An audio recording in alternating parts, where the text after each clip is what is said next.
my name is Oncica-Sanislav, and I'm an adjunct professor at the Department of Management and System Engineering at the University of Cluj-Napoca in Romania. And first of all, I would like to thank to Mr. Zbigniew Bochniarz and to Mr. Gary Jacobs for inviting me to contribute to this roundtable. As you can see, I'm not an economist. My background is more in management and management science. So what I would like to say is that the day of yesterday was for me an extraordinary learning experience, and I really want to thank to all those who spoke yesterday, panelists or speakers.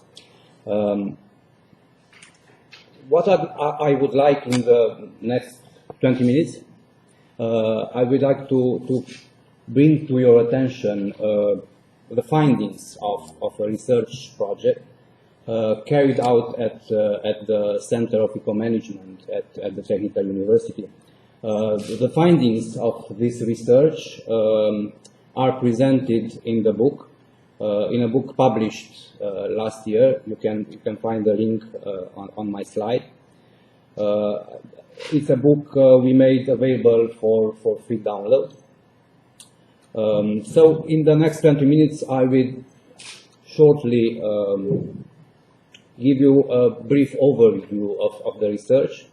The premises, we started from our hypothesis, some of the findings and some short conclusions. First of all, premises. I would like you to present some of the premises that underlie our research. We regard or we interpret sustainable development, the concept of sustainable development as the ideal of human society thriving indefinitely. In our view, it's a global macroeconomic concept, particularly through its social and environmental facets. Now, at microeconomic level, these concepts relate, in our opinion, to sustainable business concept. We can regard the sustainable business concept as the correspondent of sustainable development for the business sector. As a consequence, in this context, we can define business sustainability as the capacity of a business to prosper in the long term, with no foreseeable time limit. But business is not operating alone, but by its own. It operates in a social and economic and in an environmental context. And I think we can regard business as one of the engines of economic development. And thus, it's a very important actor and also a very important stakeholder of sustainability, of sustainable development, and I think of human-centered sustainability. That's because, on one hand, its activity, its sustainability or its lack of sustainability has a strong impact on its social and natural environments. So the well-being of society depends upon profitable, sustainable business enterprises. But, and this I think it's important, on the other hand, business sustainability, so its long-term prosperity, depends on the well-being of its social and environmental environment. So from this perspective, the contribution of business to society's sustainable development, it's less an act of charity. It's an act of self-interest, and I think this is a major change of paradigm that needs to take place in business and in society. So because as a result, the partnership between business and society is a must. It's something we have to achieve if sustainability in its two forms is to be reached.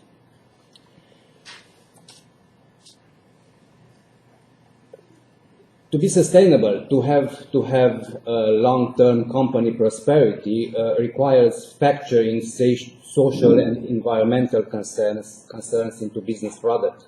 That means that to be competitive is for business the necessary condition.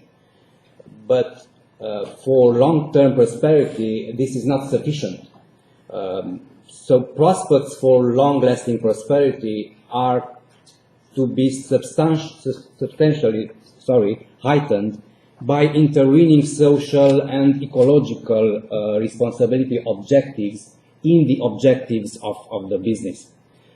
From this point of view, long-term company prosperity, business sustainability is a matter of strategic choice, deciding the long-term direction of the firm, which is the central focus of strategic management in pursuit of sustainable competitive advantage. So it's true, companies have to be selective in their choice of social and or environmental objectives to support, because they have limited resources. So a strategic choice requires business to address such objectives that are tightly linked to their business interest. And this will help companies to develop sound strategies which will set them apart from competition and will build long-term company prosperity. There is a wide range of reactions regarding the sustainability companies adopt. You can see them on the slide. Some of them are adopting short-term reactive steps. For instance, are regarding their sole obligation to generate profits and battle the regulation for sustainability, or are looking at sustainability as a cost that is generated by compliance with legislation. Other companies act proactively. For instance, in stage 4 and stage 5 of this evolution, they enjoy the competitive advantages due to the sustainability initiatives by differentiation, by first mover advantage, and why not by reputation. More than this, they are taking steps to transform their competitive context. So I think for interest for our subjects today are the companies in stage 4 and stage 5, because as I said, they become promoters of sustainability, taking steps to transform the competitive context, taking steps to tighten, they are taking initiatives to tighten regulations and modify market structure. They are doing this because they are aware that this will be beneficial to them, to itself, enhancing their competitive advantage, and will be also beneficial for the society and for environment. I said it's important because we hold the view that if a number of companies can get on stage 4 or 5, and if this number increases in the market, after a tipping point, it's reached, an avalanche effect could appear. So, in an avalanche effect in the market and in the competitive context. So, and this will accelerate the evolution towards sustainable development. So, the question is how can we help companies to evaluate on this path? And studies like those of Villard and Beneviste shows that these stages can be regarded as steps of an evolutionary process. The progress is generated by internal and external determinants. So they are represented on the slide, some of the determinants proposed by Villard, for instance. Of course, companies can or not go through all these stages. The reality is that most of them remain blocked somewhere in stage 3, because and we try to find out why is this happening, and our study revealed that the step, it's more a leap. The step from 3 to 4, it's a radical, it's a transformational one, and it poses great challenges for companies.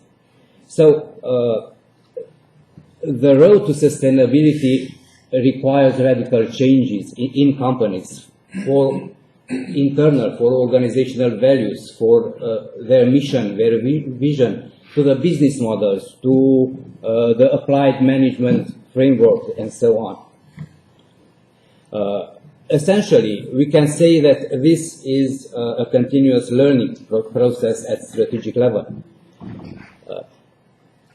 So we ask ourselves why some companies show more interest in sustainability and others exhibit limited solicitude, which could be the internal features that encourage organizations to take the road towards sustainability.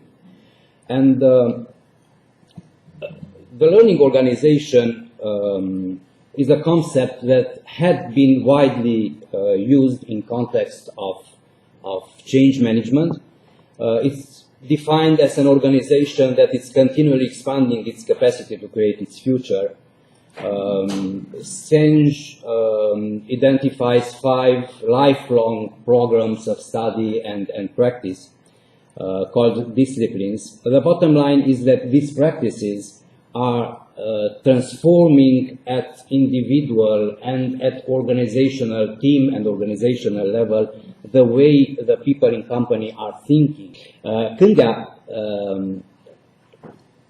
asserts that advances the hypothesis that a company that aspires to become a learning organization probably stands better prospects for becoming sustainable.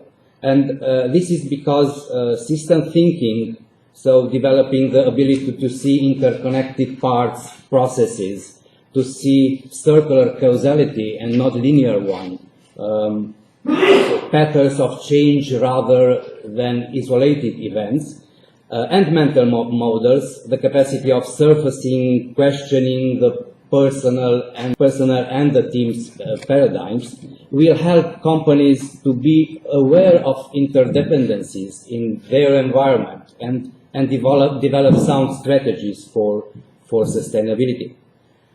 So we developed a hypothesis that the learning organization paradigm can or has the potential to define the internal characteristics about I talked before.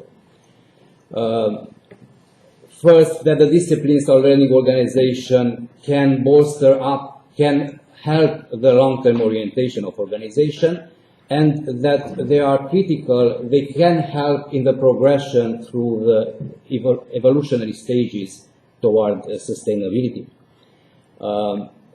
Very short, we used case study research and for data analysis pattern matching techniques. As I said, you can find more details in the online book. To what we have learned, well, our findings support the research hypothesis. We found a two-way relation between the two, I would say, development processes toward the learning organization and towards sustainability. Indeed, questioning existing mental models, it's essential to moving to stage 3 and higher, because there it's needed a change of paradigm.